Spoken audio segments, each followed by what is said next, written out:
Hi, this is Steve Merril, WagerTalk.com, right back here on WagerTalk TV with a free basketball video for you previewing Game 6 of the Eastern Conference Finals on Saturday night, July 3rd, between the Bucks and Hawks in the NBA playoffs.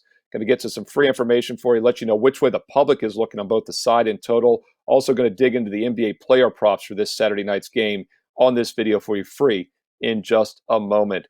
Quick reminder, though, it's a big weekend for our country, July 4th weekend. It's also a big weekend at WagerTalk.com as we have $9 weekend.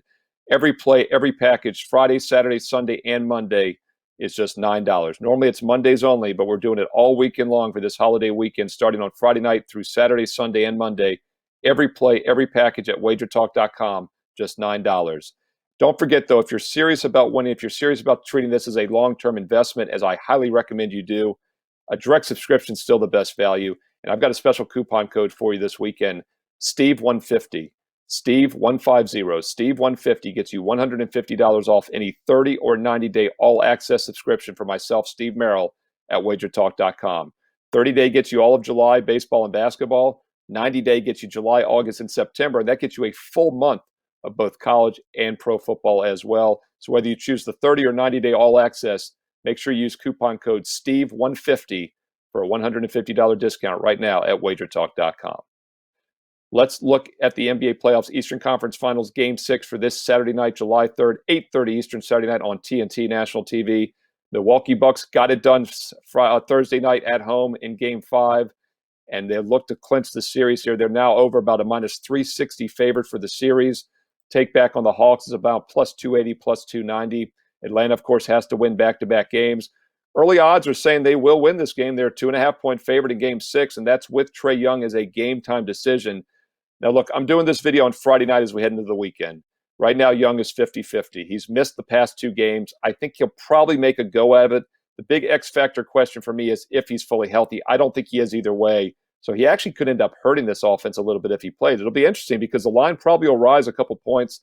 Total will probably rise a couple points from the Friday night line, which is currently, once again, Atlanta 2.5, 216.5 for the total. But I'm not sure Young's going to help this offense. The Atlanta Hawks beat the Bucks with 110 points in Game 4, easy 22-point win. Then they scored 2 points more in Game 5 with 112, and they lose by 11. So it wasn't the offense that was a problem in Game 5. It was the lack of defense. I think Milwaukee came in flat in Game 4. They overlooked Atlanta without Trae Young. And they were really down by double digits when Giannis got hurt. That wasn't the factor. Milwaukee was the focused team back at home in Game 5. And as expected, their secondary players, their other 2 stars, Chris Middleton, Drew Holiday, both stepped up big, 51 points combined. Rob Vino on Thursday's NBA tip-off gave out a free prop on Middleton to have a double-double at even money in Game 5. I thought it made a lot of sense. He got it done with 13 rebounds, 26 points, and 8 assists. I once again would look for that prop. I don't think it's going to be even money anymore, but it'll be in the low range still. Drew Holiday also very well could have a double-double once again, 13 assists, 25 points. I'm pretty sure Giannis isn't going to play. He's listed as questionable. As I do this video Friday night, we don't know. But once again, why would you possibly force it when they have a 3-2 lead? They still have a home game. Only have to win 1 of 2. So I'm looking for him to be out. I think Middleton and Holiday props are once again worth a look. By the way, speaking of props, at DraftKings right now on Friday night, I don't know if it's a mistake. I don't think it is. Team to score first. Very interesting. I kind of came upon this. Team to score first. Milwaukee Bucks minus 148. Atlanta Hawks plus 115. Now, on the surface, you think the first team to score without knowing who wins the tip is pretty random, especially considering the Hawks are a 2.5-point home favorite. Yeah, you can get them at plus $1.15 to score first. I like that. I'm going to give that out to you as a free play here on this show. Once again, that's at DraftKings. Might be at some other sports books as well. Atlanta Hawks plus $1.15 to score first. Now, my producer, Chris, had a great point, and he said maybe that's because Lopez is likely to win the tip at 7 foot, and I think there's something to that. So I'll give Milwaukee a 55, 60% chance of winning the tip, 48% chance of scoring. I still like Atlanta plus $1.15 to be the first team to score. So that's a game prop I want to give out to you free here. Once again, those lines will probably move, so shop around. As far as the player props go, another one of my co-hosts on Thursday's NBA tip-off I want to give a shout-out to is Tony Finn. When he's not stuck in the dark web or roaming around Las Vegas at late hours at night, he does do a great job with props as well. And he had Bogdanovich as his free play Thursday, over 15.5 points. It cashed as Bogdog had a big game overall with Trae Young once again out of the lineup. He had 28 points in that game. He's now at 17.5 points. Once again, uncertainty on Young's situation, but if you find out he's not playing, I like Bogdanovich once again over 17.5 points. I think that makes a lot of sense. Also, looking at the overall public consensus of this game, these guys know I love these public videos, fade the public. A little bit of love for Atlanta. I'm seeing about 55% consensus on the Atlanta Hawks as we head into the weekend. More, though, I'm seeing it on the over. I'm seeing over 70% of a lot of consensus sites on the over. Obviously, that makes sense as Game 5, as I mentioned, flew over the total.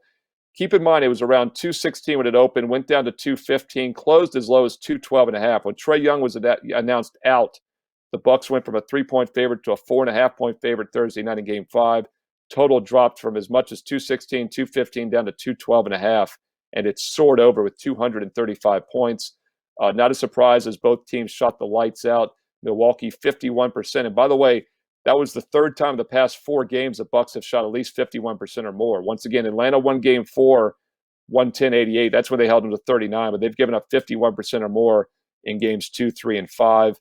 Atlanta Hawks, meanwhile, shot well each of the last 3 games. After that clunker in Game 2, just 42%. They shot 50 in Game 1, 46, 51, and 46 the last 3 games. So it's understandable why the public is heavy on the over.